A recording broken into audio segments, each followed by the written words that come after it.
We go online. Okay. Good. Let's go on. So, good afternoon, dear friends. We are starting a special one of the sessions of the workshop. We're very happy to have you with us, and this is an ordinary session B, ecological economics and real exchange rates. We are very sorry because we're starting a little bit late, but today we have a set of wonderful presentations. We have Ezra, who is talking. She's going to be talking about the political economy of real exchange rates. And then Bhumika will present on the impact of environmental provision on bilateral trade flows. And finally, Bernadette will talk a little bit about the institutional setting and social embeddments of capitalism. I will conclude this session with a presentation on how do you feel about going green, modeling environmental sentiments in a growing open economy. So we will start with Ezra. And Ezra, the floor is yours. And tell us a little bit about the political economy exchange rates. Thank you for being with us. Thank you, Marvel. Thank you for the introduction, and good morning, good afternoon, and good evening, everyone. It's a great pleasure to present my paper with Arslan Razmi on this forum. Our paper is titled Political Economy of Real Exchange Rate Levels. I will begin by giving an overview of the paper.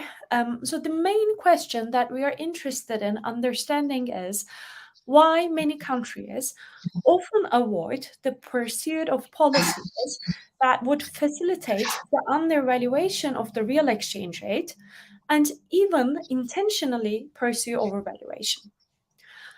Our motivation stems from the extensive body of both theoretical and empirical literature suggesting that undervaluation promotes economic growth and structural transformation, while overvaluation has the opposite effects. If this is the case, why then many countries get their real exchange rate to be overvalued?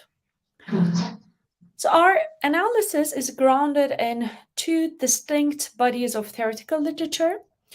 First, we draw some insights from the economics literature on contractionary devaluations.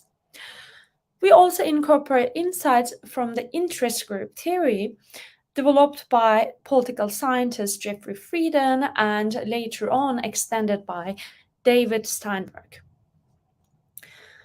We examine economic/structural, institutional, and policy factors that explain the within-country variation in real exchange rate undervaluation using a cross-country panel dataset. We have 107 countries and looking mostly at the period between 1989 and 2013. We use fixed effects OLS and GMM estimators. I want to clarify from the kind of beginning that our primary objective in this paper was to identify some regularities in undervaluation patterns. So we are aware that the coefficients that we report don't necessarily capture causal relationships due to endogeneity concerns, even though we try to address these concerns using various tools, including the GMM. In terms of our results, they basically show us that increases in the non-tradable sector output share, import intensity of exports, and capital account openness are systematically associated with less undervalued real exchange rates. We also provide some evidence that central banks and democratic institutions are linked to real exchange rate overvaluation. I will now tell you a little bit more about the literature that links undervaluation with positive growth and development outcomes. So an influential paper by Danny Roderick argues that undervaluation can stimulate growth by raising the profitability of producing tradable goods, which would in turn encourage producers to allocate their resources away from lower productivity, non-tradable activities toward the tradable sector. Some other empirical research indicates that undervaluation is associated with higher investment rates, higher employment generation, and improved female labor force participation. Despite these findings, undervaluation is not always a popular policy choice, and the data indicates substantial regional variation. For instance, the real exchange rate on average has been more overvalued in Latin America and undervalued in East Asia. Let me now explain some of the hypotheses that we test, starting with interclass distributional conflict. So here the idea is that in the presence of nominal wage rigidities, exchange rate depreciations, which are often required to pursue undervaluation, lower real wages and deteriorates functional income distribution. So we explored the hypothesis that undervaluation might be unpopular, particularly in countries where workers are better organized and have rights to protest due to its negative impacts on purchasing power. So we expect undervaluation to correlate negatively with workers' rights, and we use a commonly used index of workers' rights and labor share of income to test this hypothesis. Exchange rate policies could also create tensions within the capitalist class or between different sectors, particularly between the tradable sector, so the T sector, and the non-tradable sector, the N sector. Jeffrey Frieden explores this conflict in a framework he dubs interest group theory. According to this theory, undervaluation is likely to receive more support from the T sector because it enhances their competitiveness both in domestic and international markets, whereas these competitive advantages are not really applicable to the N sector because they can't participate in international trade by definition. And empirical studies that build on this framework expect a positive correlation between the T sector output share and undervaluation. However, the evidence on this hypothesis has been mixed, and this prediction doesn't always fit with some of the historical examples of strong resistance against undervaluation policies, for instance, by manufacturing firms. So in our paper, we explored 3 factors that could lower the support for undervaluation. These are reliance on imported inputs, balance sheet vulnerabilities, and the reliance of the economy on quality-based competition as opposed to price-based competition. And we argue that added imported input and foreign borrowing costs that arise from depreciations impair firms' profitability, particularly for firms that compete mostly on the basis of quality. Therefore, we expect the reliance on imported inputs, foreign borrowing, and quality-based competition to relate negatively to real exchange rate undervaluation. Institutions can also affect the real exchange rate level. We expect the real exchange rate to be negatively correlated with central bank independence for 2 reasons, but I will explain only the first one due to the time constraints. So firstly, we argue that price stability objective that typically comes with central bank independence might be making it more difficult to direct monetary policy tools to achieve undervaluation. And this is because independent central banks are known to commonly tolerate and even encourage exchange rate appreciations because they are functional to tame inflationary pressures. And we argue that this could be creating a bias in favor of overvaluation. The level of the real exchange rate can also be a function of political institutions.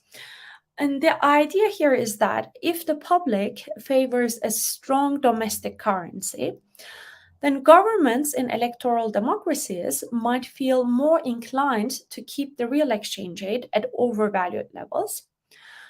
But autocratic governments that lack political accountability or benefit from tenure security might be isolated from this kind of pressures. Therefore, we expect to observe a negative relationship between democracy and undervaluation.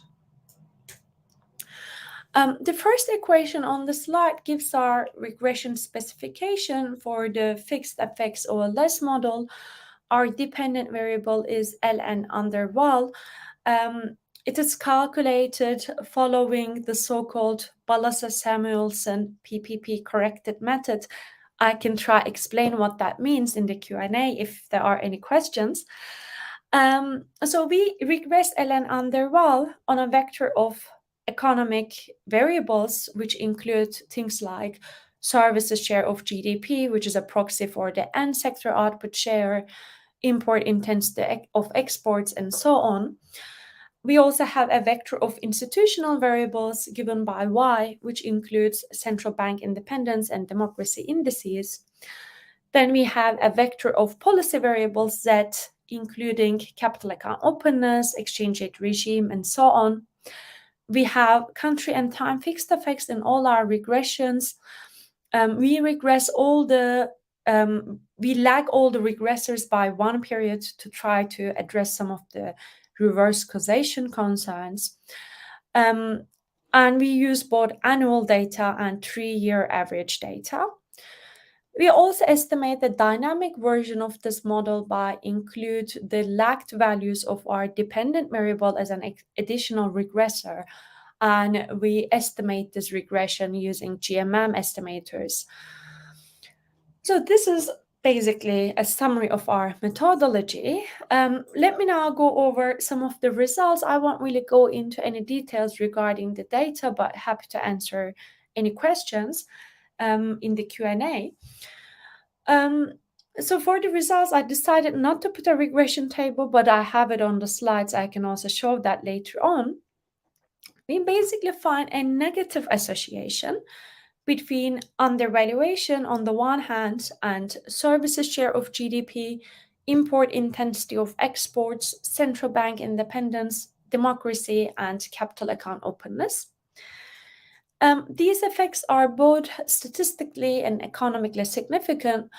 For instance, the statistically significant coefficients that we estimate account for about 62% of the difference in average ln under Wahl between Latin America and East Asia. Let me now discuss some of the implications of these results. So firstly, I think we can say that our findings lend support to the interest group theory. So basically, even after controlling for some factors that can lower the support for undervaluation, such as import intensity of exports or balance sheet vulnerabilities, a higher share of end sector output is still negatively correlated with undervaluation. Our findings on import intensity of exports is consistent with the idea that heavy reliance on imported intermediate and capital goods lowers the support for undervaluation. Our results further suggest that allowing monetary authorities to be fully independent might hinder the use of real exchange rate undervaluation as a developmental tool, given that the price stability objective associated with independence makes it difficult to direct monetary policy tools to target undervaluation. Likewise, undervaluation is also more difficult to pursue in the absence of capital controls. And these results tell us that undervaluation, if and when desirable, should be integrated into a broader institutional and policy framework that would involve not only capital controls, but also maybe subsidies and other types of directed measures that could ease the short-term pain associated with undervaluation. And finally, our findings imply that undervaluation might be more difficult under democratic regimes. But this result is driven mainly by the developing countries in our sample. The results that I have gone through so far were confirming our priors. One result that ran counter to our expectations was about foreign liabilities.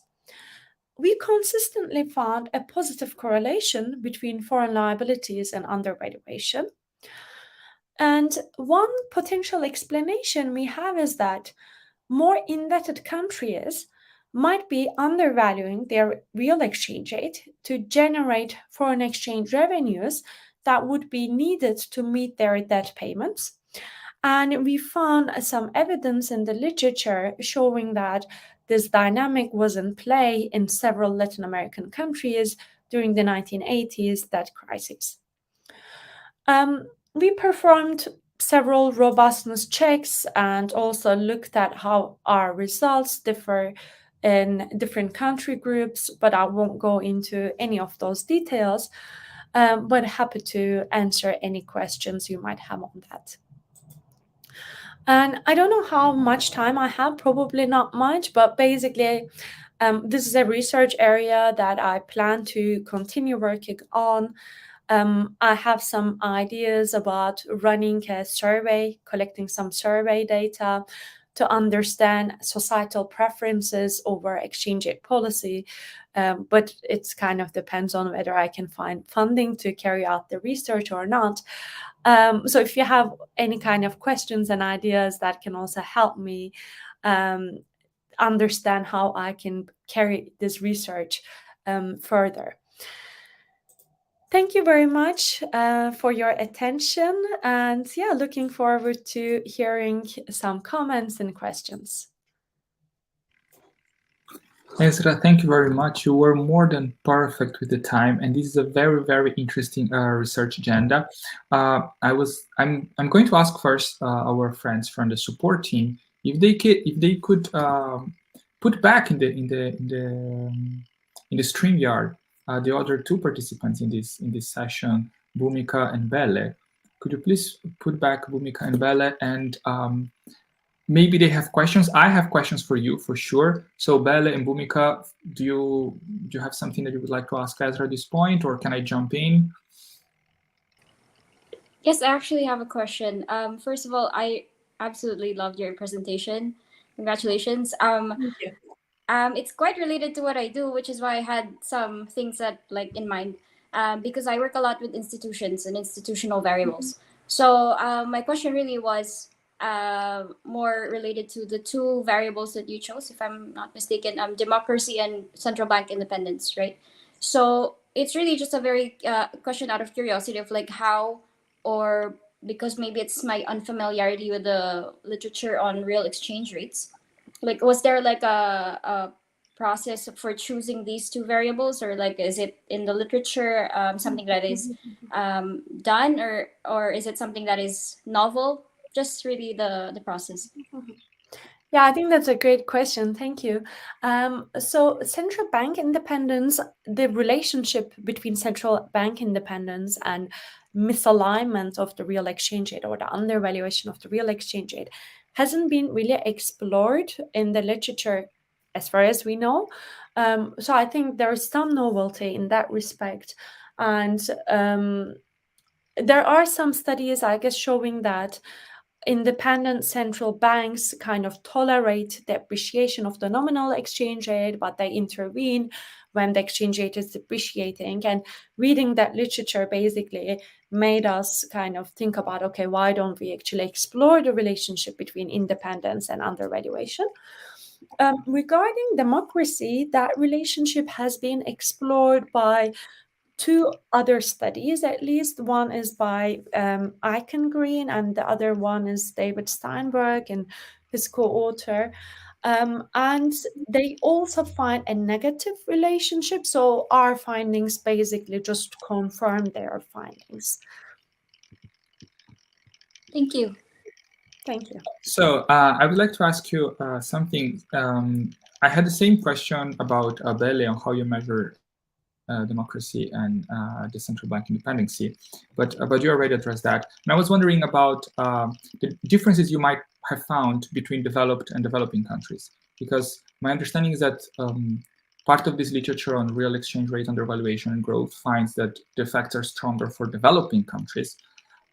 So I know that you have regressions for both groups, but I was wondering if you could talk a little bit about differences you found between developed and developing countries, and related to that, if you control for non-tradable sectors in your analysis, because your hypothesis, one of your hypotheses, related to non-tradable sectors, but and because I guess you are as influenced as I am by Peter and his work on dual economies, if you have some considerations, or if your analysis has some considerations about developing countries being dual economies, so you have a non-tradable sector but in a dual economy that's different of a non-tradable sector in a mature economy, let's say. So yeah, thank you.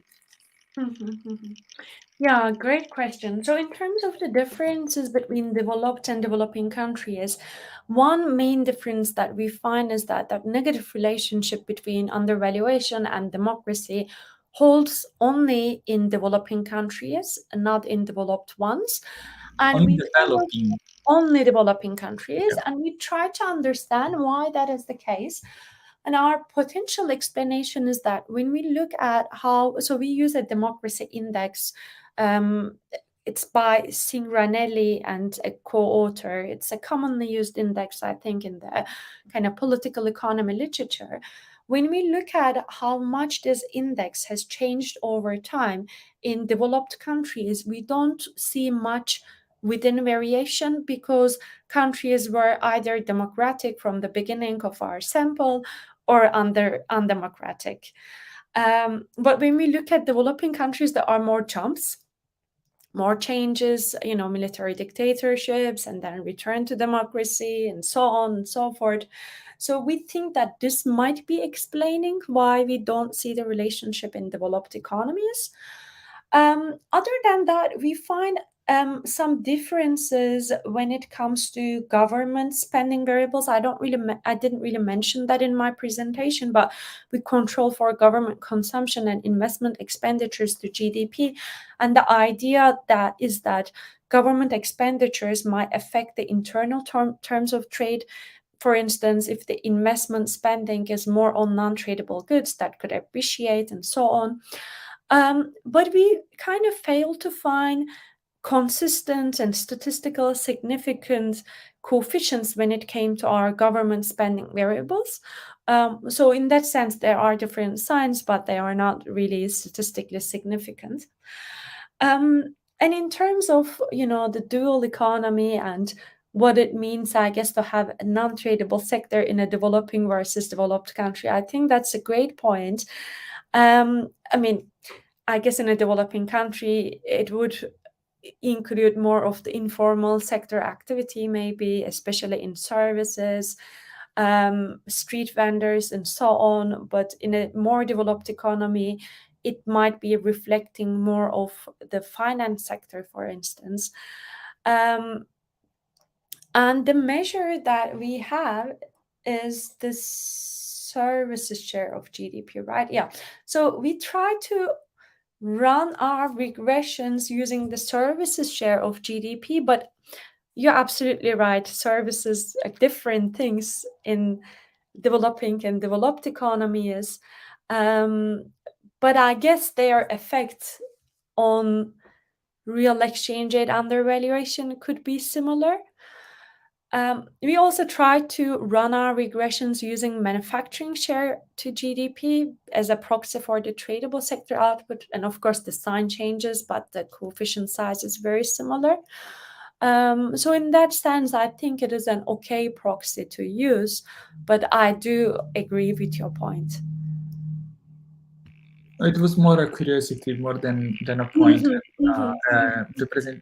paper is beautiful, and it came out in a very nice journal. It actually in Journal of Comparative Economics, right? Yes, that's right. Thank you. Thanks, Marvin. So thank you very much for this beautiful presentation. And now we can proceed with our next presentation of this session is Bhumika, right? Bhumika, could you please share your slides with us? And 15 minutes, if you could get closer to the 15-minute boundary. And so can you see it? We can see it. We can see it. Yes. So the floor is yours. So, hello everyone. I hope the day is going good with all of you. So, before I start, I have to say that this presentation I have to present with one of my co-author, Shadindu. If you could let him also in, because we have decided that half the presentation I would do and the rest will be done by him. So, can you do that? We can do that if he is in the room. I guess he is in the room. So we can do that. I don't see why not. Okay, so I'll start with the presentation. Then he can come in. So the topic is examining the impacts of environmental provisions on bilateral trade flows, a machine learning approach. So as I said, I will start with the introduction, then literature, then gaps in this literature present, and then I would construct my objectives and then data mapping, and rest of the outline like methodology, results, and conclusion. These will be present by Shalim. So let me start with the introduction. So environment provisions are usually defined as any provision or regulation that targets the global environmental concerns or help in mitigating strategies or adaptation strategies. Also, there is a definition provided by UNSK that any environment provision or environment related provision that refers to the provision that are related to any climate actions such as GHG emission, sustainable energy, environmental goods or services, that would be called as environmental provisions. So there are a lot of literature that links these environment provisions internationally by including them into the RTAs, that is regional trade agreements between the countries. So there are several ways to include these EPs in the regional trade agreements, that is through the preamble of the trade agreement or by including specific chapter or a separate chapter naming the environment provisions or as a side agreement. So if we add these provisions in preamble, it would be more like an aspirational or non-binding environment provision. However, for the rest of the two, it will be binding environment provision. That would suggest a stringency, that these environment provisions would be more stringent in nature. So, moving forward, so there could be many drivers to for inclusion of these environment provision in RTAs by the countries. So, for example, to contribute to international goals of environmental sustainability or environment development, as we all know, or to enhance the environmental cooperation between the partner countries or throughout the world, or to promote greening of regional trade agreements or specifically greening of trades. Next up is improving environmental laws and enforcement, or also it would increase environmental awareness of environmental governance. So these inclusion of environment provision in RTAs would eventually lead to environmental sustainability, as suggested by many literature I have read, that it will eventually lead to lessening of GHG emission and also limit global warming, which is lessening of CO2. So as I said about this environmental sustainability, we could actually increase these environmental, we can actually increase these environmental outcomes, as said in one of the recent OECD reports, that we can increase, and we have led to positive environmental outcomes by strengthening these environmental laws or regulations, by introducing new institutional arrangements, by promoting cooperation or improving environmental laws and their enforcement, and obviously by improving environmental awareness amongst the countries or internationally. So, if we talk about the evolution of these RTAs, that includes environment provision, there has been a drastic change throughout the years. Like since 1990, the total number of RTAs that includes environment provision has been less than 200, which has increased to around 671 RTAs currently in 2021 that includes environment provision, at least one. Similarly, if you are talking about the average number of environment provision that was included in RTA, so if we compare again from 1990, there were almost no environment provision within the RTA. Also, the RTAs were also very less at that time, but eventually RTAs increased, but the number of environment provision that are inside these RTAs increased eventually. As you can see in 2016, the average number of environment provision in an RTA is a very high number. It is more than 70.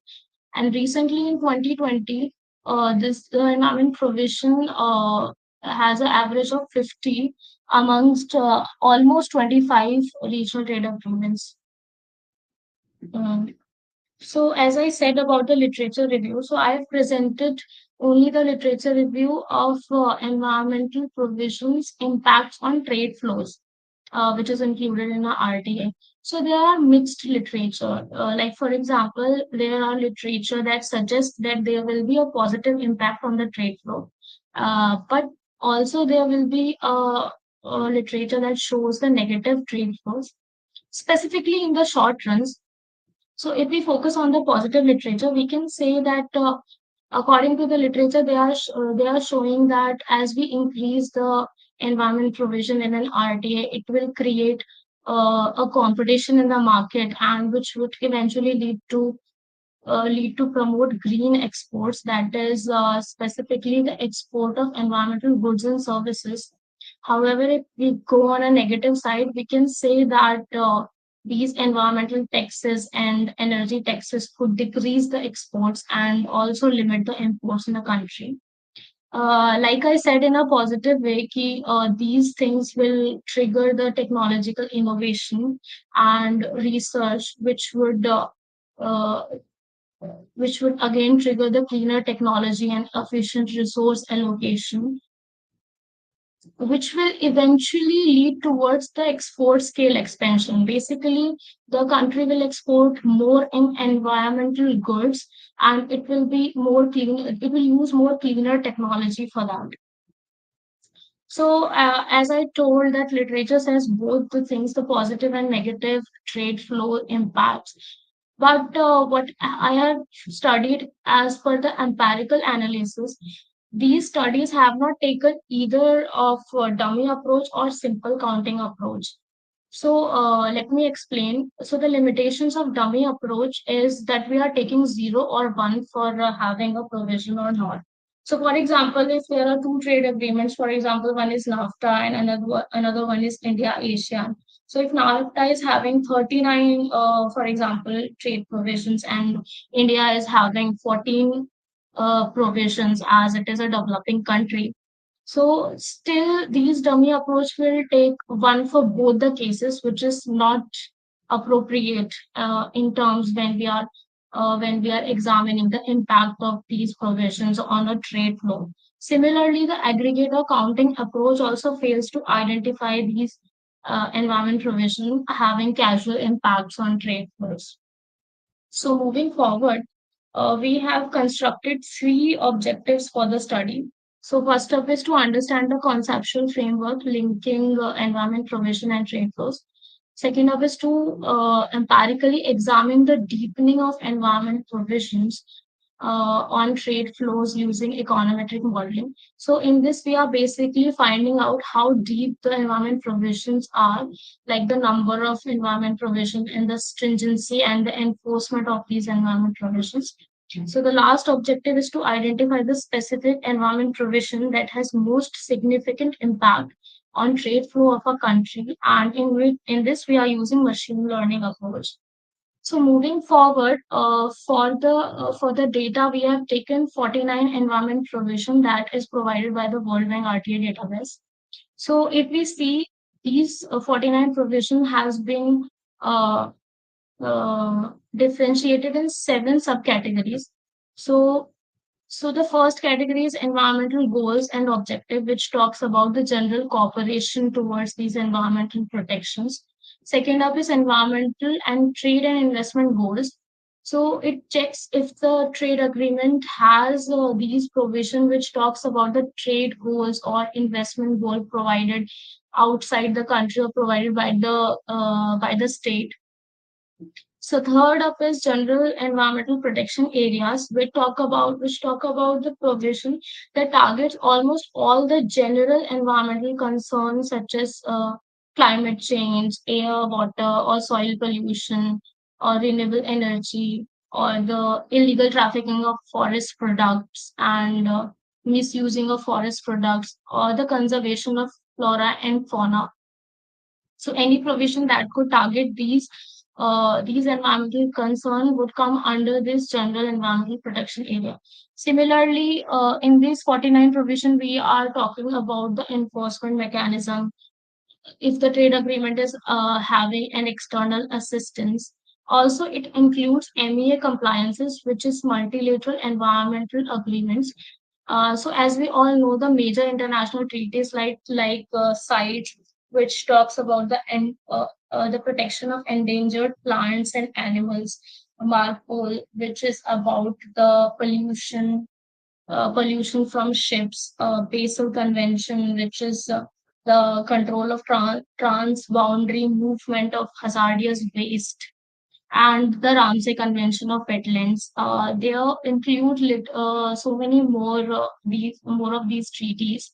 And yeah, this Montreal Protocol, which is about the depletion of ozone and the environment. So last up is the state participation is in promoting these environmental objectives, which we are phrasing in rest of the three subcategories. So yeah, for the data part, we have taken these 49 provisions as a dummy variable, and separately we are checking the impact of having all of them or one of them on the trade agreements, countries' trade flow. So if we go further, it's the methodology part, which I would request Ardendu to take over from here. Yeah, greetings for the day. Good morning. So, just to introduce myself, I'm co-author Shardhendu Sharma. I'm also from India. So, thank you, Bhumi. So, I guess, is my voice audible to you? Just a Yes, confirmation. you are audible. Am I audible? Yeah. So, I guess in methodology part, the equation is not visible in my case. Is this equation Yes, visible equation to is you? not visible. Equation is not visible actually. None of the equation is Okay. visible. Okay. Yeah. Okay. I guess we have two equations, but this slide mode is not showing. Yeah. It's okay. I think we So can proceed. yeah, is that fine, Marvel? I guess. Yes, please go on. If students are Because participating, tell us a little bit about them and go to your results. Yes. okay, okay. So basically, I guess the equations are not visible, but believe me, we have presented in our PPT. So basically, it's the model that we have used. We have used the PPML estimator of gravity model. So the idea behind using this model is that we have used the standard international trade model, which is the gravity modeling, in which the trade flows of the countries are dependent on the size of the country or the or the trade provisions that they have. So in this case, our dependent variable is trade flow, as explained by my fellow speaker, that is exports between country I and J. And our variable of interest is basically the depth, the environmental depth. That is what we have done. We have summed up the number of environmental provisions that a particular trade agreements have at a time T. Okay. And since I could show you that in the equations we have taken all the exporter, importer, and country pair effects respectively, just for the reasons that there are high chances that country level characteristics influences both your trade flow as well as the environmental provisions. Then we can also have an issue of adverse causality, in which the countries which are trading more, they might also go for the environmental provision. So that can be a issue of reverse causality. So in order to deal with that issue also, we have used the PPML approach.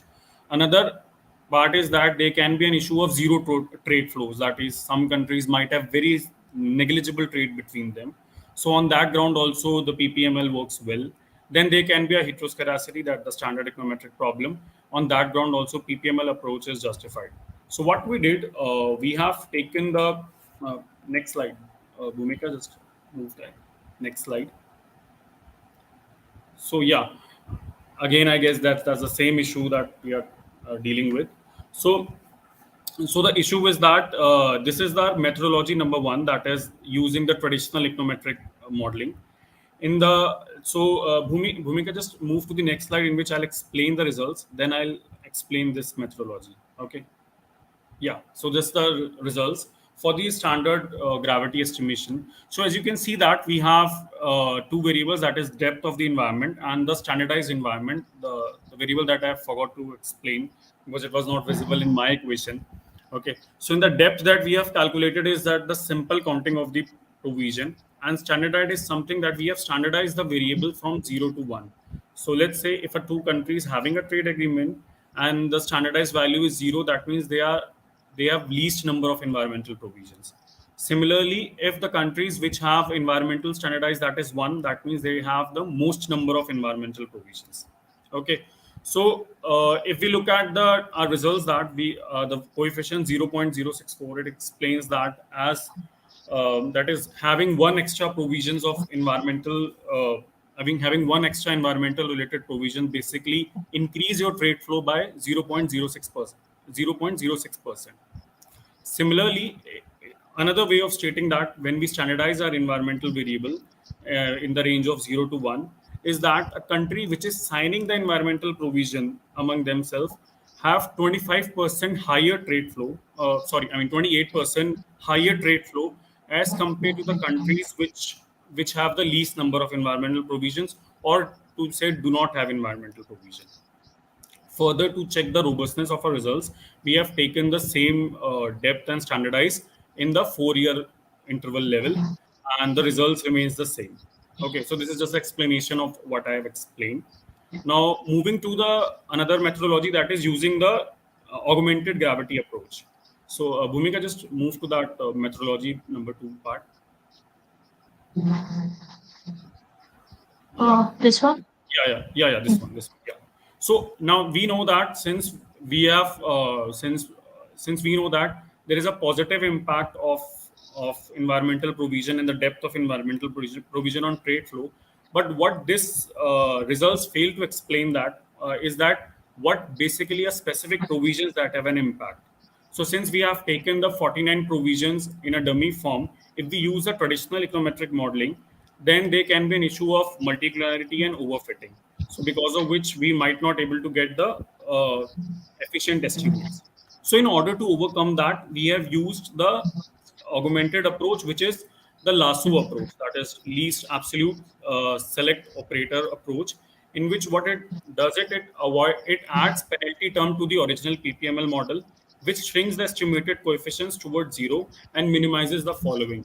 So I guess since the equation is not visible, so what actually it is that your standard PPML approach plus lambda and phi, these are the two tuning parameters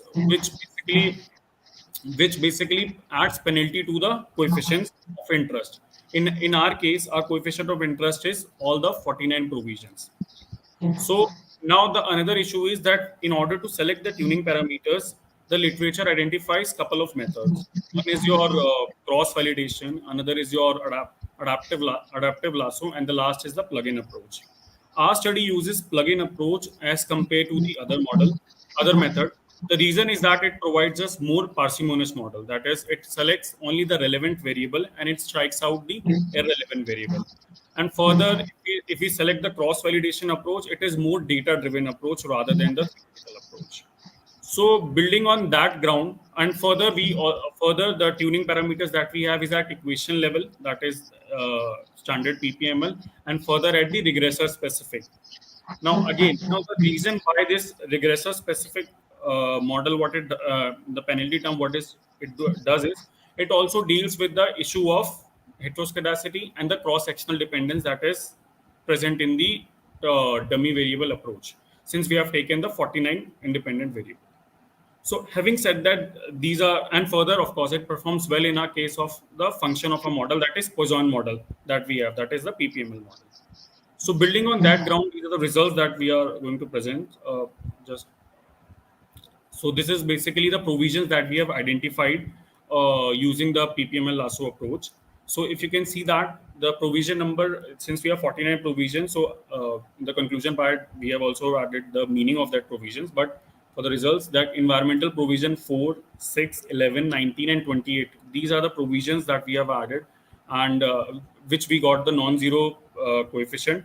And further, we have also tried to estimate the impact of these provisions on the trade flow. So we can say that, let's say the environmental provision 4, that is, does the agreement call for regulatory cooperation or harmonization in environmental regulation, has significant impact. And similarly, if you can see the next row, these are the trade agreements which consist this provision. So like in the environmental number provision number 4, NAFTA and the CACM and Asian Trade Agreement consist this approach. Similarly, we have does the agreement provide for journal exception to the other obligations? These are also the provisions, the list of provisions that consist this approach. Now moving further, that the issue of provision of 4, 6, 11, 19, and 28, we try to give certain linkages, what it basically does. So Bhumi, just move to the next slide. Yeah, so moving to the part that we have got the results of provisions, what we try to do, we try to understand what could motivate the selection of these provisions, since it is more of empirical approach rather than, I would say, a theoretical approach.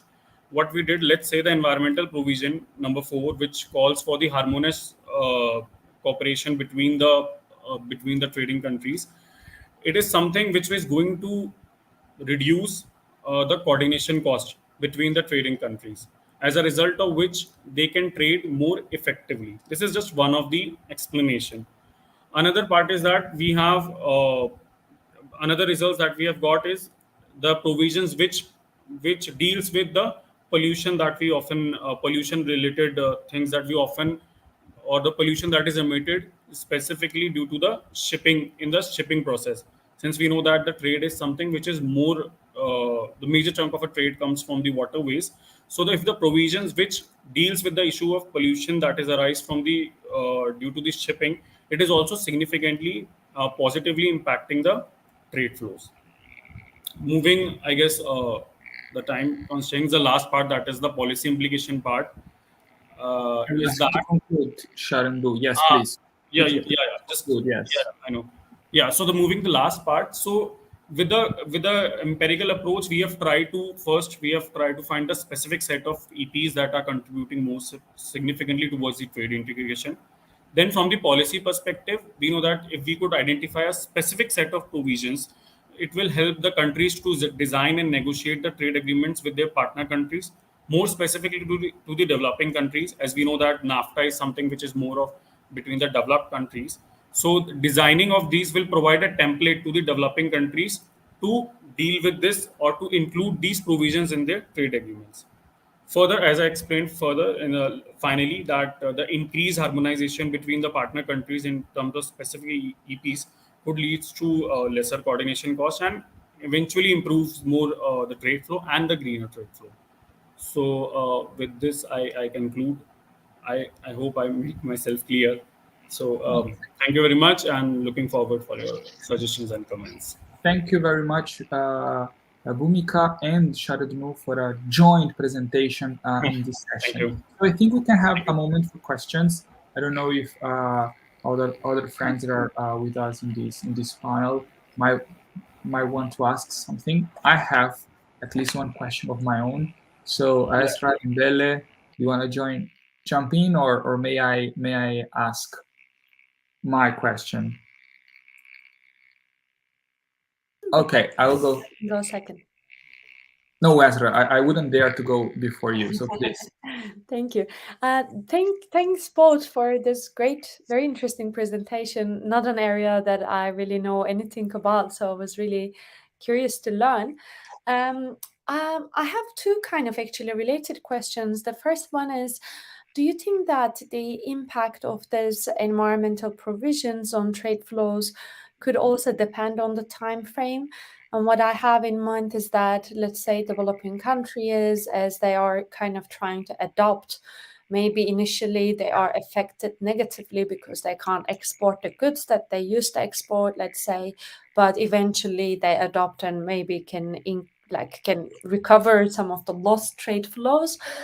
And also, do you see any difference of these provisions on trade flows of developing versus developed economies? So that would be my question. Yeah, and then if you allow me, I would like to jump in on Ezra's last point, because I was very much curious about the comparison between developed and developing countries. And I was wondering if in your findings you have some qualitative difference between an environmental provision between developing countries and an environmental provision between a developing and a developed one. So to say, if Brazil and Argentina sign something versus, I saw you NAFTA, you have some consideration NAFTA, is the United States and Mexico signs something, you know. Do you have some considerations on that? Thank you. Well, thank you for the questions. So first of you asked about the developing countries. So basically it happens actually, like there are several types of these trade agreements, like North-North, that is between the developed countries, and South-South, which is between the developing countries, and then again there is a North-South trade agreements. So yeah, for the developing countries, it takes time to actually enforce these environment provisions or to sign that trade agreement, which consists of the provision that they cannot actually follow because of the lot of constraint we have as a developing country or underdeveloped countries, like investment problems or less research or a lot of things.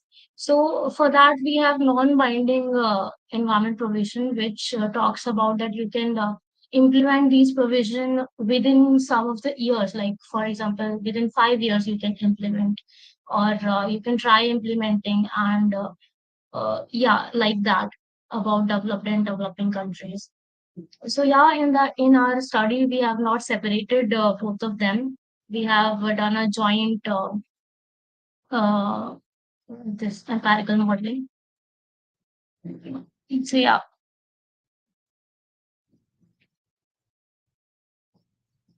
So Sharad, do you want to add on something?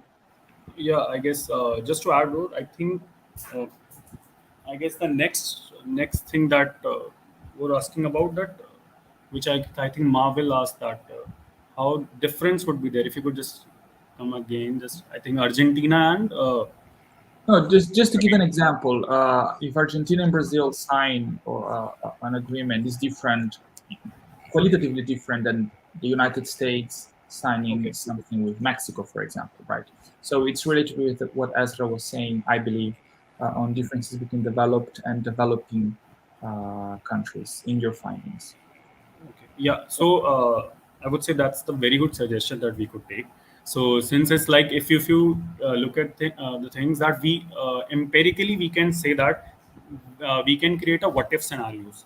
So like let's say if you're talking about Argentina, let's say it has a trade agreement with X number of countries, and if it incorporate couple of provisions, how will the trade different if they have incorporated this provision against what is the actual level of trade, so through which we can show that okay, these provisions have led to increase in the trade flow, and as compared to the provisions if we have not incorporated.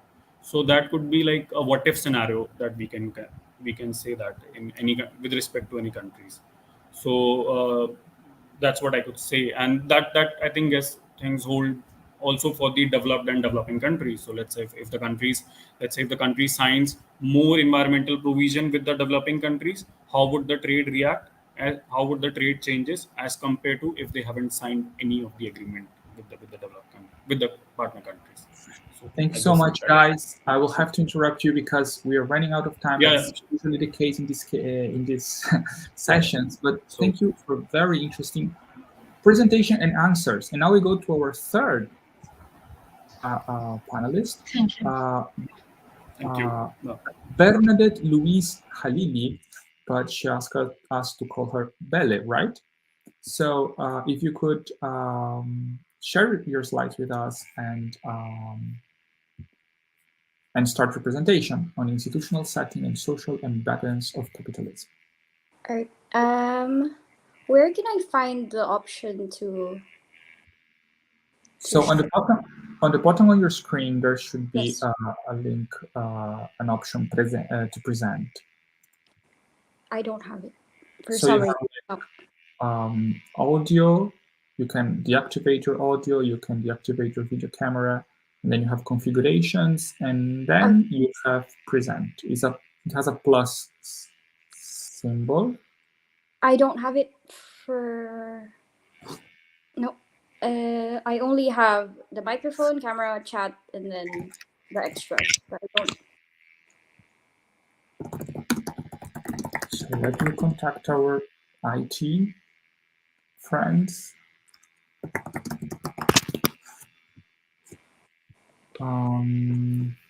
Because I have this present item. Otherwise, I could present my paper while our IT. Yes, I'm not sure if I have to connect to a certain browser or. Which browser are you using? Sorry. Safari right now. Safari. I'm using Firefox.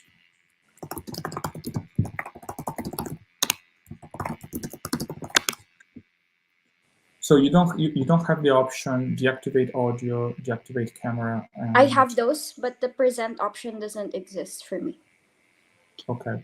I only have up until more, but when you click on more, there's nothing else. Oh wow, yeah. So I already mentioned this issue to our IT. And maybe just because of the time limitations, I might try to present my to do my presentation, and then we can come back to you. Okay, perfect. Would that be a problem? Okay, so let me try to do to share my screen, because not even that is granted. So you see, I'm not able to share my slides as well. So I'm asking our IT people.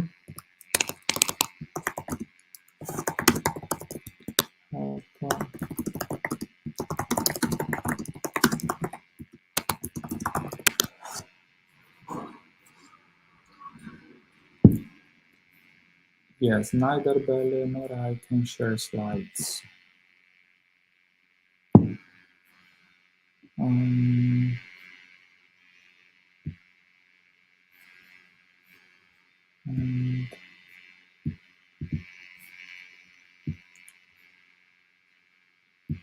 yeah.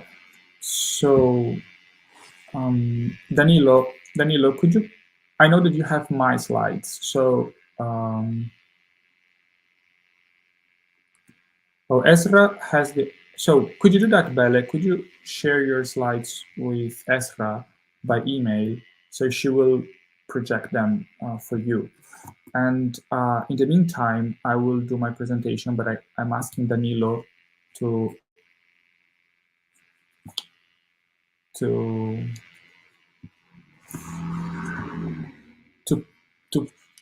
put my presentation, please. Danilo, can we do that? While Belle is sharing her slides with Ezra, could you please, Danilo, put my slides?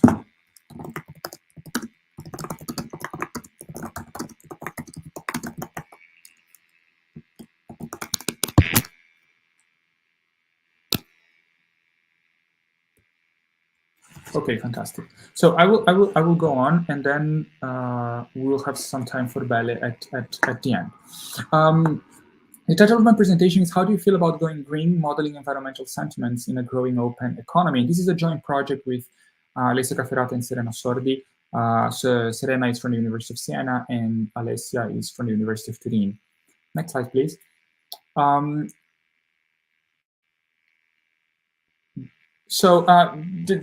main starting point is really the recognition that climate change is real, and there is basically a global consensus among scientists that human activities are responsible for the climate emergency.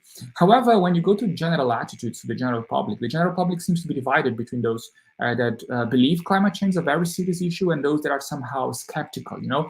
And this heterogeneity in attitudes towards climate change makes climate change to be also a social phenomenon, so to speak. Next slide, please.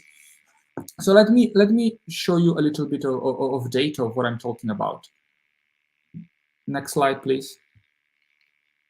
So when you go to the, this is the World Risk Poll survey from 2019, but figures don't change much in the last edition of the survey in 2021. Only 40%, basically 40% of the population believes climate change is a very serious thing. This means that 60% doesn't share that opinion. And here we're talking about a survey with more than 140,000 people in 141 countries. So next slide, please. And of course, these figures hide a lot of heterogeneity between regions. So if we're talking about Southern Europe, for example, or Latin America, more than 70% of the population agree. So you have a certain consensus there that climate change is a very, very serious issue. So more than 70% agree that we should do something strongly about it. But these shares fall. So in the United States, only 50% see climate change as a very important matter. And then next slide, please. And in Asia and Africa, things are even more dramatic. So in East Asia or in Northern Africa, for example, less than 30% of the population sees climate change as a very, very important problem. So next slide, please. So what we want to do here is to build a framework or a theoretical framework that allows us to study the implications of this heterogeneity in ecological thinking to the macroeconomy and the feedback between environmental attitudes in the macroeconomy and from the macroeconomy to these environmental attitudes, taking into account, recognizing that agents constantly engage in motivated reasoning and communication is context dependent, which means that the way you think or your opinions about a certain topic are deeply influenced by peer effect, so by how those around you think and react to a certain issue or question. So next slide, please. So there are different ecological and environmental models. What we will try to do is to explore a bridge between Tirol's law. So it's one of the most successful empirical regularities among demand-led growth theories or alternative theories of growth and distribution, and Porter's hypothesis. So the idea of Porter's hypothesis is basically that environmental regulation can foster competitiveness. And there are different versions of this hypothesis. We adopt a positive attitude towards the Porter's hypothesis, and we maintain in its general form. Environmental regulation can somehow foster competitiveness. And Tirol's law, the main intuition of Tirol's law is that countries, or most countries with minor exceptions, cannot sustain increasing balance of disequilibrium in current account, cannot sustain increasing and persistent current account deficits. So if you assume that imports are a function of, imports M are a function of domestic income Y, while exports X are a function of foreign income Y star, then it immediately follows that at some point, the rate of growth of output must adjust to the rate of growth of exports that depends to foreign demand. So the modification we are going to introduce into this model is to say that exports not only depend on foreign demand, but they also depend on environmental conditions, okay? So on environmental efficiency, and the environmental efficiency is our measure Z. And somehow this expression is related to the previous presentation in this panel. Next slide, please. So So let's talk about the main blocks of equations in our model very briefly. We assume that the population is divided between two groups. So N is the total population, is divided between N plus and N minus. N plus are those that believe climate change is a very important issue, and N minus are those that have, or they don't believe, they don't care, or they think climate change is not that important. And then if we divide the population between these two groups, we can define a small n n as the difference between these two groups, so that we obtain at the end of the day an index phi that's equal to small n divided by capital N, and this phi goes between -1 and 1. So when phi is equal to 1, everybody believes climate change is a big problem. If phi is equal to -1, people oppose to that idea. They are somehow climate change deniers or neutrals. If phi is equal to 0, you have the population divided 50-50, right? And of course, phi can be any value between -1 and 1. Now we have we will adopt a switching probabilities approach for the probability of switching from a negative to a positive attitude and from a positive to a negative attitude. So that's what the two equations we have in number 2. And we say that, look, the probability of having a negative attitude and change it to a positive attitude, or the probability of having a positive attitude and change it to a negative attitude, depend on a similar index S, but with invert signals, okay? So the same elements affect both probabilities, and what this sentiments index respond to a peer effect, to a group effect. So basically, if you don't believe climate change is a very important thing, but you are surrounded by climate change believers, this increases the probability that you will adopt a positive attitude towards climate policies, or you will start to believe in climate change. On the other hand, if you believe in climate change, but you're surrounded by people that don't, then this increases the probability that you will also change your view. So next slide, please. Now, what about Porter's hypothesis? The Porter's hypothesis was proposed in the 90s, in the beginning of the 90s, and what he basically did, and it was to challenge the idea that there is always a trade-off between social benefits and private costs, because they argue that basically that by stimulating innovation, strict environmental regulations can actually increase competitiveness. Okay, so there are different versions, as I anticipated, of the Porter's hypothesis, and empirical studies have mainly found support for a narrow and weak versions. What you're going to do here is to adopt a positive attitude towards this hypothesis and assume that the rate of growth of environmental efficiency, so the rate of growth of environmental efficiency Z, depends on an index of environmental stringency, lambda. Okay, so if lambda is very high, so we have a stringent environmental regulation, then you will have a higher rate of growth of environmental efficiency. But then the main point of equation 5, of expression 5, is that the environmental stringency reflects environmental attitudes. And why is that? Because if the majority of the population believes that climate change is serious, then you will adopt phi is going to be positive, but then you are going to adopt an environmental regulation that is very stringent, so lambda is going to be positive.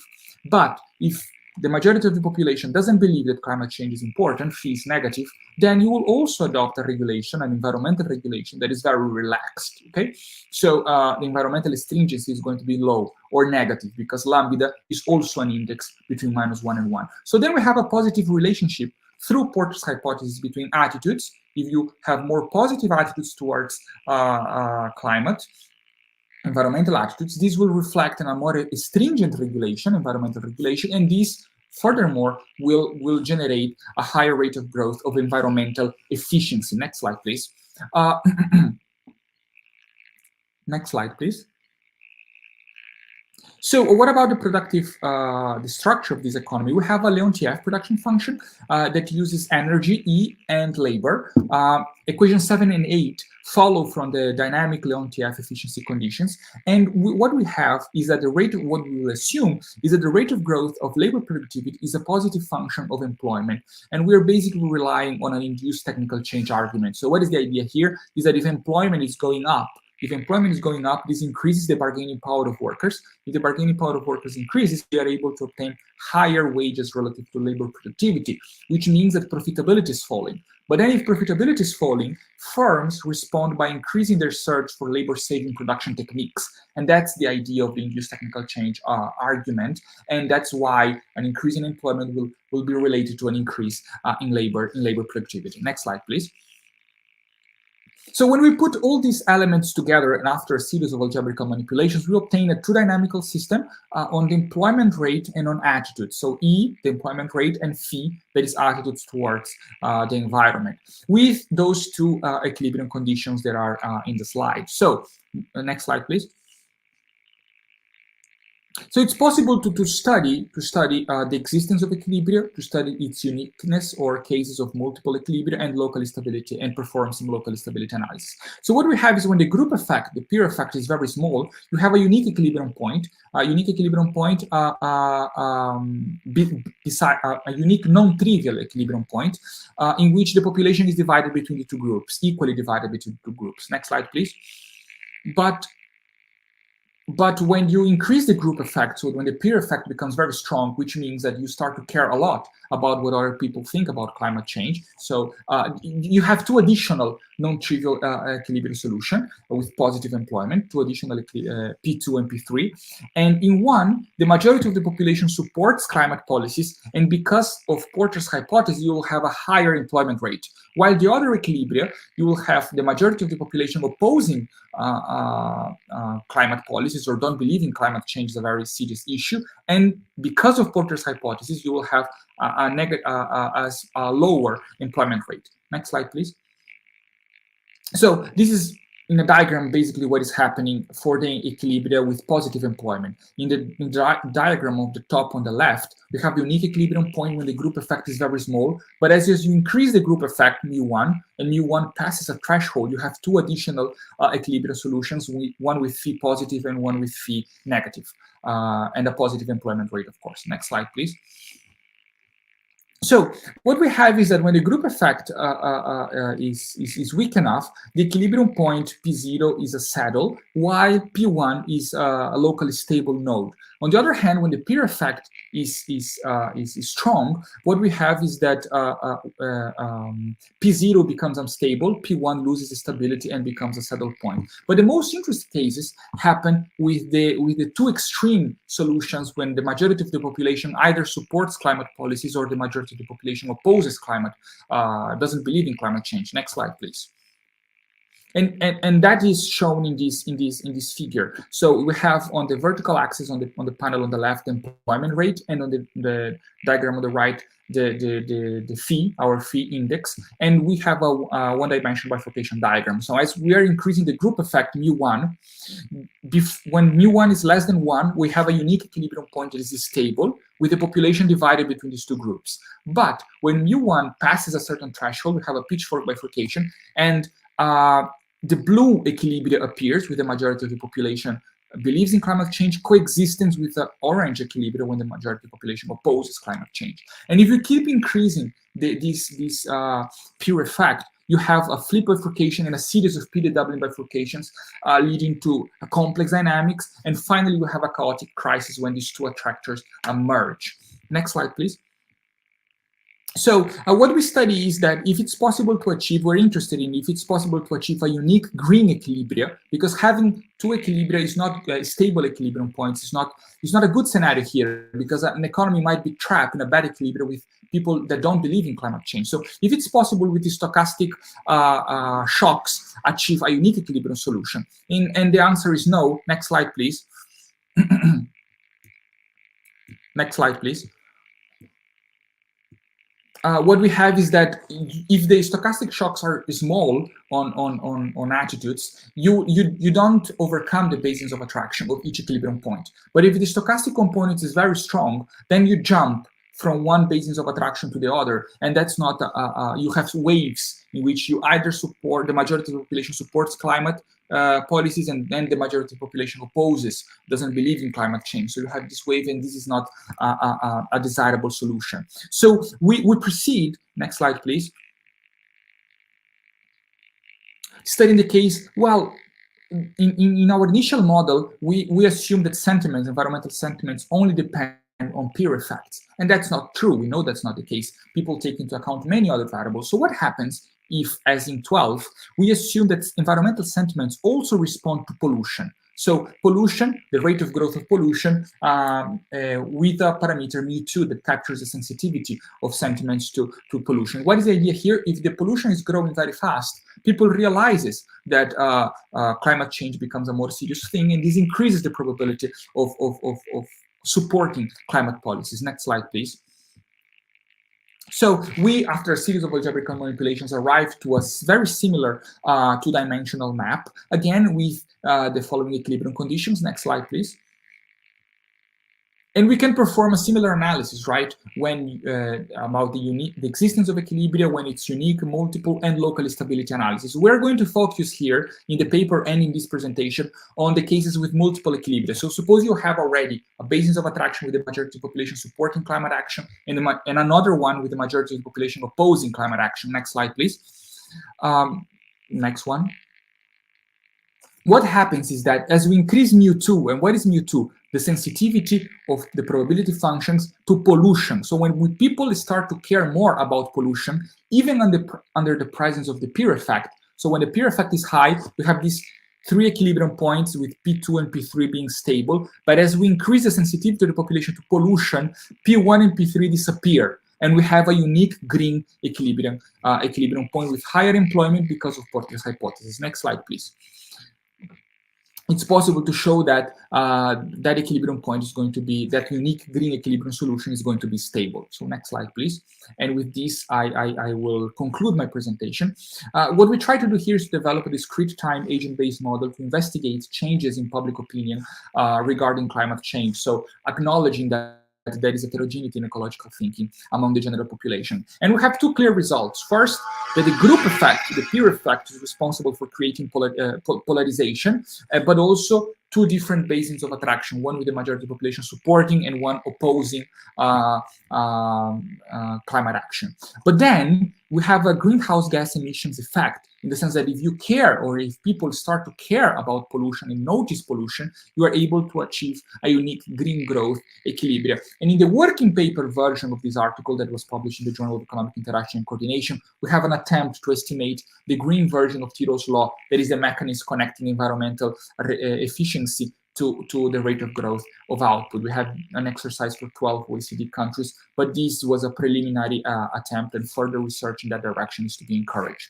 So finally, next slide, my next and last slide. We do believe, and we conclude with some policy implications, scientific literature is necessary but not sufficient for achieving a green growth equilibrium. It's necessary to dedicate more time and to invest in a successful communication strategy that takes into account peer effects and allows the population to realize the negative impact of climate change, of pollution on the environment. So thank you very much. Now, if we have questions from our friends in the panel, Bele, Ezra,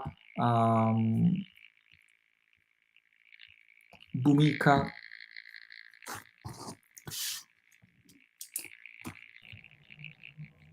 I have some questions. Yeah.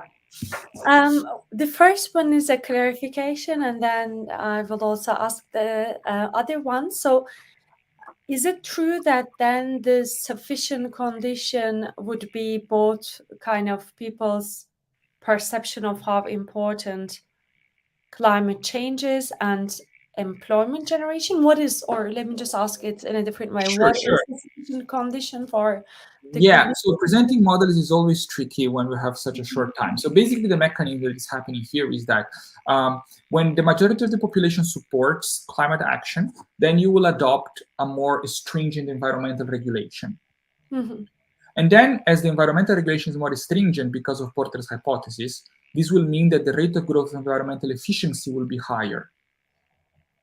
But as the rate of growth of environmental efficiency is higher, this has a positive impact on the quality of the goods you export. So your exports are going to be higher. Because of Tirol's law, as your exports are higher, your rate of growth of output compatible with equilibrium, the balance of payments, is going to be higher. Now, the rate of growth of output being higher, firms need to hire more workers to match demand. So the employment rate will be higher in that equilibrium.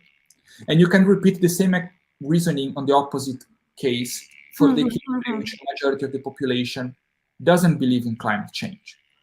Now, what we are saying is that the coexistence of these 2 equilibria happens because of the peer effect. If the peer effect is too strong, you will have these 2 equilibria.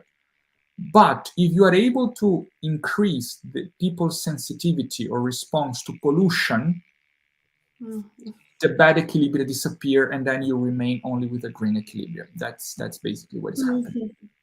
Thank Okay. you. Okay. Yeah. That really, I think, explains it a lot. In one of your graphs, I think you had kind of like Latin America, maybe some like Western or more developed economies at the beginning when you were motivating it. I don't know if it is possible to go back to that graph, but to me, it kind of looked like the sensitivity in Latin America seemed relatively high.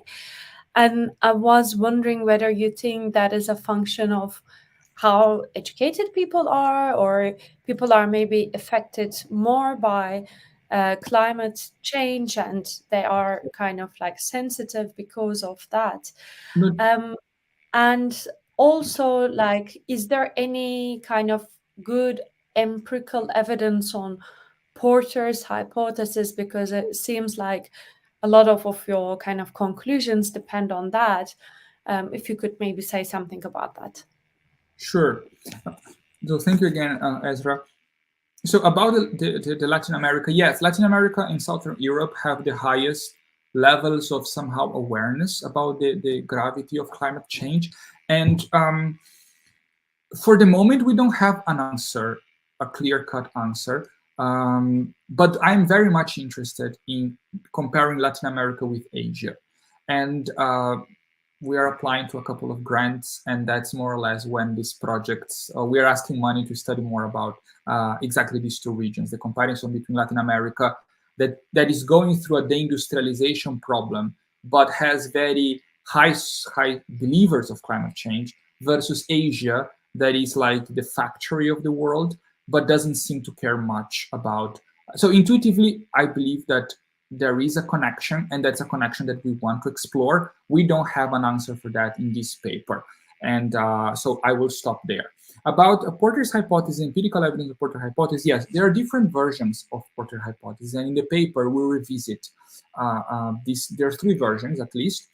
And there is some empirical support on at least a weak version that tells you that a more stringent environmental regulation has a positive impact on certain types of innovations, of environmental innovations and environmental innovations. So I would say that there is a mix. There is mixed evidence about Porter's hypothesis. There is some support for a weak version of Porter's hypothesis. Now, that's what we did in this paper. We have research that doesn't rely on that mechanism. So what we really wanted to do in this project was to bring to the table heterogeneity in ecological thinking, the recognition that there is heterogeneity in ecological thinking, and we should explore different channels connecting this heterogeneity to the macroeconomy. Yeah. So I stopped there. Sounds like a really exciting project. Thank you. You're very kind. I'm still in time from Belle, so I will jump to Belle. And yes, the floor is yours. Okay. I've sent my slides. Perfect. Thank you so much. All right. So my name is Bernadette Louise Halida. You can just call me Belle. And today I'll be presenting a paper that I wrote with my thesis advisor, Professor Carlos Rodriguez, and it's entitled Institutional Settings and Social Embeddedness of Capitalism. Next slide, please. So I will be following the structure of our paper for this presentation. We'll start with the introduction and then talk about the theory behind social embeddedness. And after that, I'll explain our approach to studying the hypotheses and sharing our conclusions. Next slide, please. All right, next slide. This study builds on the concept of social embeddedness of capitalism, which was proposed by Hunt and Utham in 2017, and focuses on the concept of degrees of social embeddedness, which was argued to be a useful predictor of economic performance. Next slide, please. We consider two major institutional strands. Firstly, the varieties of capitalism framework from comparative political economy, with the seminal work of Hall and Soskis in 2001. And also a synthesis of institutional endowments from Asimoglu to legal origins from Laporta in institutional economics. Next slide, please. So our main research question asks how the level of social embeddedness affects economic performance. We define social embeddedness as the role of society through the extent to which it is included or excluded in coordination with other economic actors in such as the market and the state in a capitalist system. Next slide, please. So next slide, we are going to talk about the theory building, or how we first conceptualize the concept of social embeddedness before we then operationalize it. So in order to understand it, we actually look at 3 levels in the literature, because it's a concept that exists in many different fields. For example, not just in political economy, in sociology as well. So we try to synthesize all of these versions of social embeddedness that exist in different literature. And we see 3 levels in the literature. The first one sees society and the economy as opposing forces, whereas the second level focuses on networks and alliances in a market economy. And the third level looks at how market relations are embedded in traditional societies. Next slide, please. So these 3 levels actually have something in common, which is that they all connect economic activity and relationships with society. So the focus of our paper is on defining social embeddedness of capitalism through this synthesis, and seeing that the nexus really is in social logics, which we operationalize and conceptualize as institutional settings. Next slide, please. So to measure social embeddedness as institutional settings, we use two variables. The first one is institutional configuration, which are varieties of capitalism types, as corresponding predominant coordination mechanism and institutional comparative advantage are their most salient features. So they capture as well social logic, structural barriers, and all at the country level. So we operationalize them using 8 dummy variables for 8 different types, or types of varieties of capitalism, which I can show later on. And basically the main hypothesis is that different institutional configurations and degrees of social embeddedness are able to foster varying production and innovation strategies, and to explain aggregate national economic outcomes, such as growth, as in this paper, or even inequality.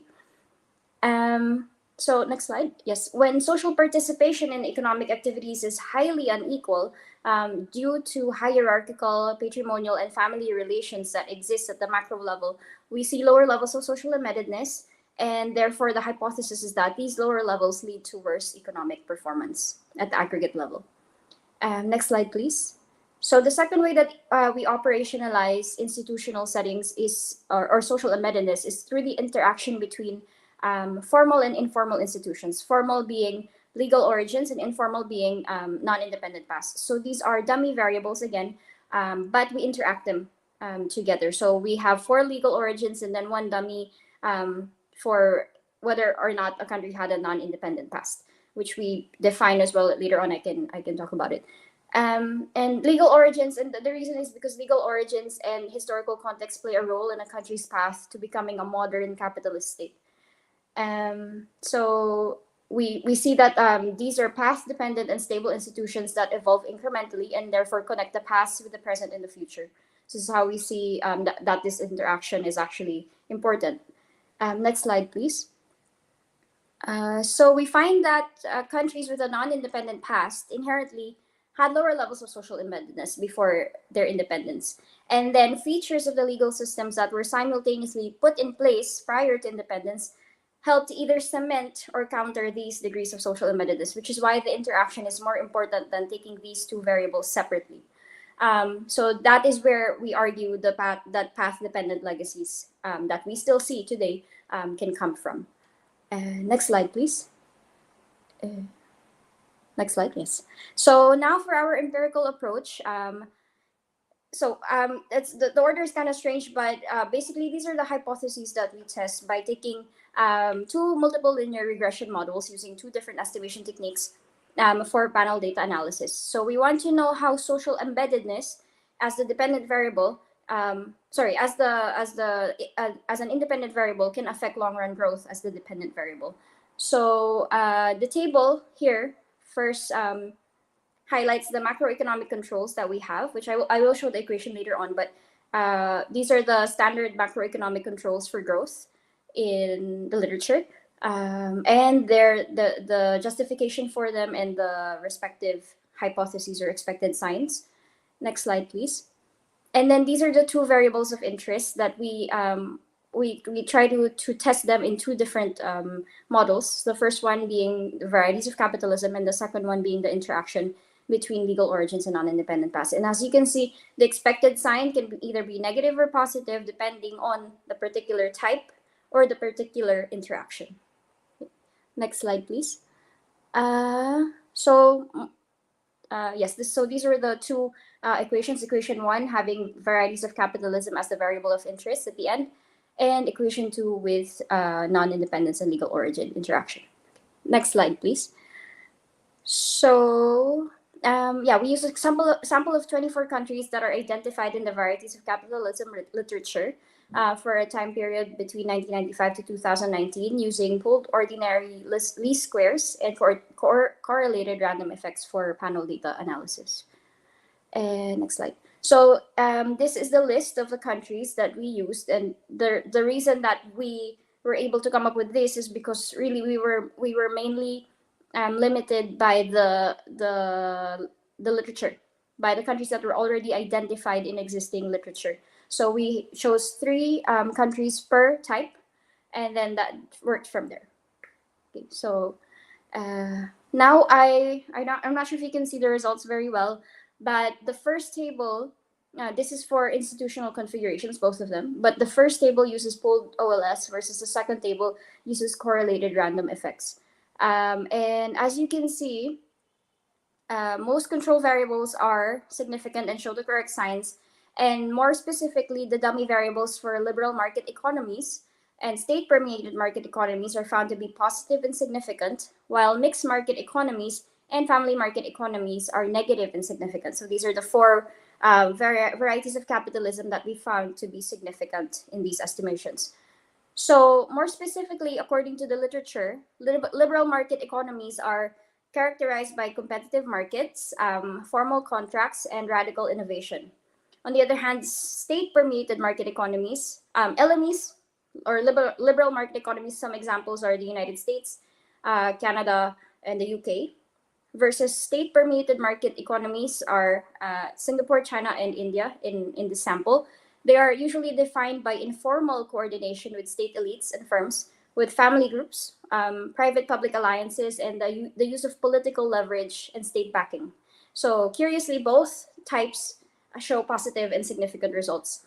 And this implies that both lead to greater economic growth as they are able to foster, in their respective characteristics, positive production and innovation strategies at the aggregate level. So in both of these configurations, society is able to play a greater role through either the importance of formal contracts in liberal market economies or through positive state intervention in economic activity. On the other hand, we see a negative effect with mixed market economies characterized by pervasive state intervention because there's an absence of coordination among other actors. And family market economies, mixed market economies are Spain, for example, and family market economies like the Philippines, where I come from, and Indonesia and South Korea actually are defined by informal coordination among firms within family business groups that innovate incrementally. They extract resources and diversify businesses, so they have relatively lower degrees of social embeddedness. And they lead to worse economic performance, and the role of society is smaller because of this pervasiveness of state intervention or the strength of traditional elites and family networks as well. Next slide, please. Now I will talk about the results with respect to the interaction, or in the interactive term.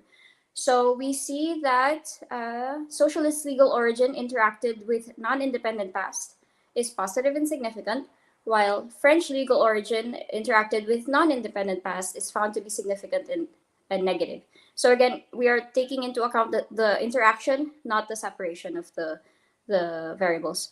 So in general, weaker legal rights are associated with civil law because of the weaker protection of property rights, smaller emphasis on judicial independence, and in particular, it's seen to proxy the how institutions are made stronger so that they can expand state power, and therefore allowing governments to use resources for their political gains. So these are perverse and persistent effects that cannot be changed because these are institutions. These are the systems that are in place. Whereas on the other hand, English common law is focused on jurisprudence and relatively better at adapting to changes in contractual needs. So in other words, civil law institutions reinforce state power, whereas common law institutions restrict it. So even with other types of legal origins, basically the French legal origin is the one that leads to worse economic performance, especially when interacted with non-independent past. Okay. So next slide, please. Yes, a concrete example here shows the relationship between these two are actually dimensions of institutional settings, meaning the configurations and then the interactive term. They are correlated but not endogenous. So in the case of family market economies, this is very clear. As I said, we have extractive family markets, which are Indonesia and the Philippines. Both of them adapted French legal systems through either Dutch and Spanish colonialism and are better at taking resources and diversifying businesses in a single family group. However, encompassing family markets such as South Korea is of German legal origin and due to Japanese imperialism and enjoy comparative advantage in quick responses to new market opportunities. So they can be of the same varieties of capitalism even if their legal origins or their independent pasts are different. So yeah. And next slide, please. All right, so it's seen that capitalist systems with patrimonial coordination mechanisms, hierarchical relations lead to worse economic performance. And this is due to the stable and path-dependent importance of these patronage networks in these institutional configurations, which is why path dependence is very important in this study. Next slide, please. So yeah, the same one. All right, next slide, please. So to conclude already, sorry, next slide. Hello. Next slide, please. No, the previous one. Sorry, it's yes, there we are. So basically to conclude, so the study has contributed to the literature through the novel approach to social embeddedness because it's using this synthesis, which as far as we know, has not been done of these two major institutional strands, and for its conceptualization, and also on the other hand for its operationalization, because these two variables were completely novel. In this case, we really thought about it, and it's not something that already exists in the literature. And also the fact that it was used in order to consider effects at a macro level, at a macroeconomic outcome, using an empirical approach, which is actually for varieties of capitalism, at least, it's not very common to use this framework. Next slide, please.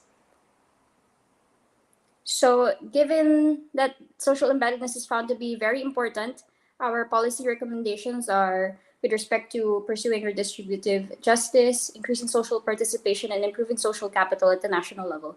And we also recommend for future studies to consider the explanatory power of other capitalist diversity frameworks outside of the varieties of capitalism, because there are a few synthetic frameworks in the literature. That's it. Thank you. Thank you so much, Belle, for a great presentation, a very interesting topic. And I will invite again our friends that are participating in this panel. Ezra, I'm calling your name, but also but not only you, but also Bhumika and her co-author that also presented today with us. If you have questions to Belle's project, I have questions of my own. So, but I let Ezra, for example, to move first, or I can go. You tell me. Thanks, Marvel. I have one question. Happy to go. So it's about some of your results. So I guess just to give like one example, you did mention that mixed market economy is, you find that that has a negative impact on economic growth. And I guess you mentioned that that could be because of absence of coordination and this kind of economies. So when you were presenting your results, I really enjoyed that you kind of like mention some potential mechanisms, some potential channels to explain why you have positive or negative coefficients. And I was wondering if you think, in future research, maybe there could be a way of identifying those channels empirically. Thank you so much for that question. Yes, that's one of the things that let's say was very difficult with the use of this framework, because these are definitions, let's say, that were made throughout from 2001 onwards. So it's an evolving thing. Whereas the let's say the classification itself doesn't necessarily change. There's not a lot of movement there. So it makes it even more difficult to identify what those channels might be, which is also why we included the second operationalization, so as to see if there is some sort of let's say consistency, despite the fact that they are technically used as different variables, different proxies for the same variable, which is social embeddedness. So that there is a way to capture the same with different. I'm not sure if I'm making sense, but that was one of the reasons why we chose to do a second variable, because to just go to the framework and say, okay, well, we're gonna identify what could be these channels that's causing this and that. I feel like we are not yet at that stage in the literature. However, it is the most advanced of all the capitalist diversity frameworks, so which is also why we chose it. So yeah, to answer the question, I think that it will need a lot of theoretical work still before the empirical approach. This was like an early, let's say, trial of how can we empirically use this framework at its present form, but there's still plenty of work to be done with the framework itself. Thank you. Yeah, thank you. That makes sense, I think. Thanks. So, Belle, when you started your presentation, you mentioned in the title and social embeddedness, right? And then you related this concept of social embeddedness to three, if I understood correctly, to three main interpersonal something: interpersonal relationships, interpersonal trust and networks, interpersonal social formation. And while you were saying those things, in my head, I was like social capital, social capital, social capital, because this is very much related to a literature on happiness, well-being, and social capital. But then your presentation got like a very different direction. So I was wondering how, or if you have a space for this social capital, how you see your results related to this social capital literature. And then second, I was very intrigued when you mentioned informal institutions. I am interested in informal institutions, and I was wondering how you took into account their existence, because you mentioned something about past colonialism, but it was not that clear to me how informal institutions were included in the regressions. Thank you. All right, thank you very much for these questions. It's funny because this paper is actually under review, and one of the reviewers' comments was precisely about social capital. And so it has given us something to think about, but at the same time, something to clarify in our writing, which is that our focus in this concept of social embeddedness is social logics. So there is it's let's say it's related to social capital, but it is the mechanism, more sociology perhaps than political economy or economics in general. But the idea is that our focus, which is also why we chose to highlight the salient features of each coordination mechanism for each, it's in one of the slides, for each type of variety of capitalism, is that we are seeing where they are different in the way that you, as part of society, can relate to and be part of the economy. let's say. So instead of you being part of the social capital, you are part of society, and there is a predominant way to do things. So now the focus is on the social logics, which is also why we had to go through the 3 levels to show that the conceptualization of social development is not very flat and clean. It's branching out here and there, but in any case, our focus is on the social logics, or the way that things are done, let's say.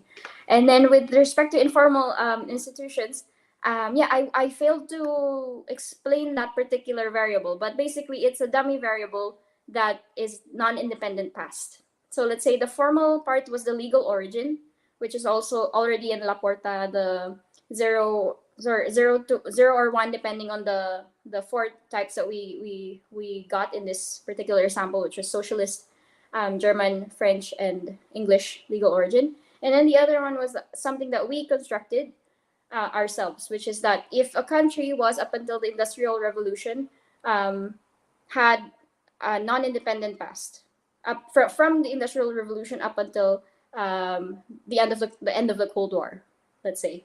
So that time period, that is what we consider to be the time period in which a capitalist state becomes a modern capitalist state. So it's Okay. because yeah. So I don't want to make this very, very long, but wouldn't it be easier just to call this colonial or non-colonial past? Because when you mention about informal institutions, what Right. comes to my mind are the things that are not written, but still matter a lot. So yeah, so I yeah. So I think it was perhaps a matter of interpretation, so that it would be parallel to formal institutions, because modern statehood, for example, is also something that is not necessarily written in every historical, let's say, background of a country, but it's there. And the way that you become a modern capitalist state also depends on how it was introduced to you. Okay. Whether you're actually a state when you became a capitalist or not. Okay.